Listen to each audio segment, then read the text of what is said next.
Kain tayo ng soup. Medyo malamig ang panahon, kaya masarap ang kainin ngayon yung medyo may sabaw-sabaw ng konti. Tomato soup. Ang sarap. Meron siyang calamares, hipon, may halaan, may tahong, hipon. Sinabi ko na yung hipon, naulit ko ba? At yung hinalo kong natira kong meatballs.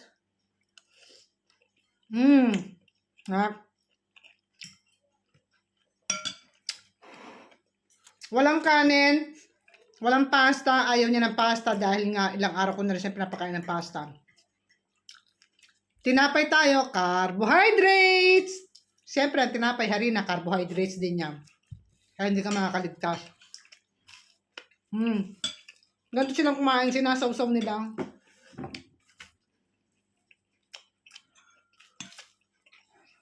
Masarap naman, guys.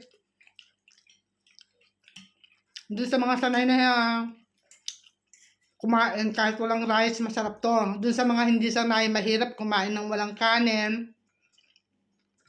Hindi nila ma-appreciate yung sabaw kasi nasanay sila sa may mga kanin, di ba? Ako na-appreciate ko to dahil sanay na ako. Ilang taon na ho ba ako sa Italy? 30 years na, dito na ako tumanda. Dito na ako nagkaapo. Dito na rin matetegi ang beauty ng lola nyo.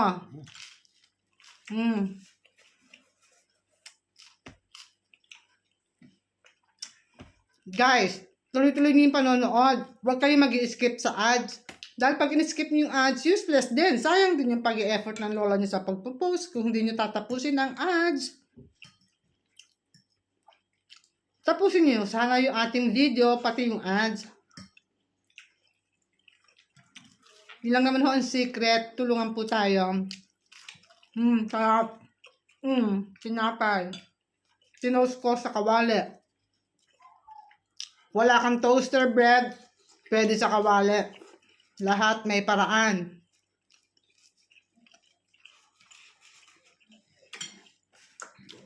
Halika, kain ko na. May gulay yan.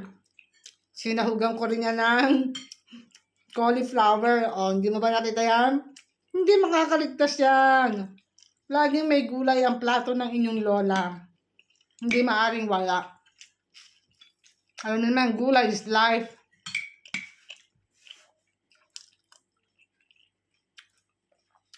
Dito sa niluto kong mixed seafood, kahit ano pwede nyo isahog. Kanin, pasta, tinapay, anything. Masarap din siya.